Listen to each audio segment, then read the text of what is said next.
The World as I See It, by Albert Einstein, heavily abridged. What an extraordinary situation is that of us mortals. Each of us is here for a brief sojourn, for what purpose he knows not, though he sometimes thinks he feels it. But from the point of view of daily life, without going deeper, we exist for our fellow men. In the first place, for those on whose smiles and welfare all our happiness depends. And next, for all those unknown to us personally, with whose destinies we are bound up by the tie of sympathy. 100 times every day I am reminded myself that my inner and outer life depend on the labors of other men, living and dead, and that I must exert myself in order to give in the same measure as I have received and am still receiving. I am strongly drawn to the simple life, and am often oppressed by the feeling that I am engrossing an unnecessary amount of the labor of my fellow men. I regard class differences as contrary to justice and, in the last resort, based on force. I also consider that plain living is good for everybody, physically and mentally. To inquire after the meaning or object of one's own existence or of creation generally has always seemed to me absurd from an objective point of view. And yet everybody has certain ideals which determine the direction of his endeavors and his judgments. In this sense, I have never looked upon ease and happiness as ends in themselves.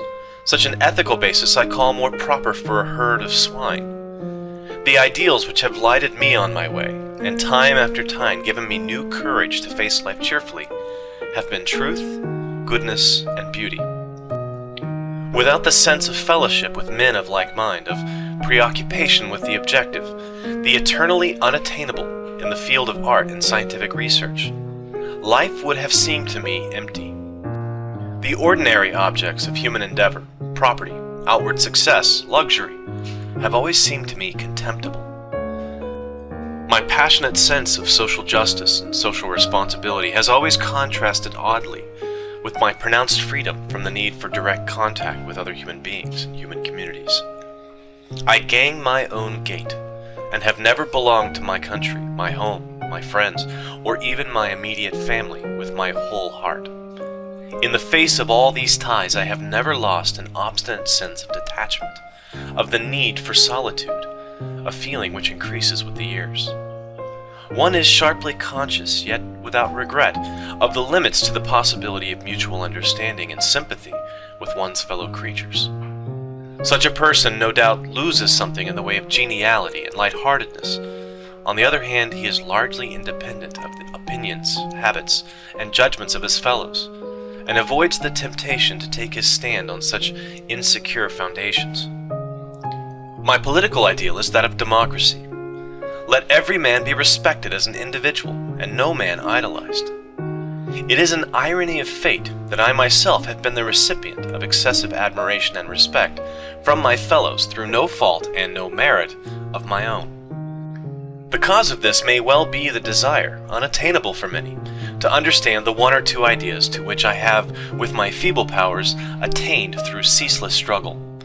I am quite aware that it is necessary for the success of any complex undertaking that one man should do the thinking and directing, and in general bear the responsibility. But the led must not be compelled.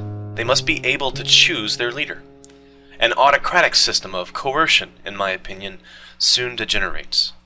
For force always attracts men of low morality, and I believe it to be an invariable rule that tyrants of genius are succeeded by scoundrels. The fairest thing we can experience is the mysterious. It is the fundamental emotion which stands at the cradle of true art and true science. He who knows it not, and can no longer wonder, no longer feel amazement, is as good as dead, a snuffed-out candle.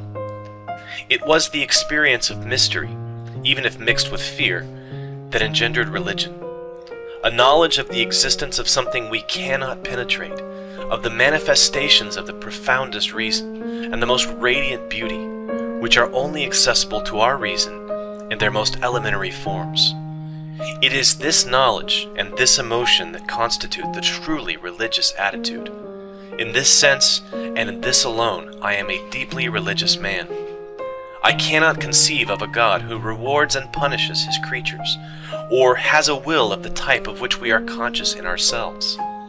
An individual, who should survive his physical death, is also beyond my comprehension, nor do I wish it otherwise. Such notions are for the fears or absurd egoism of feeble souls.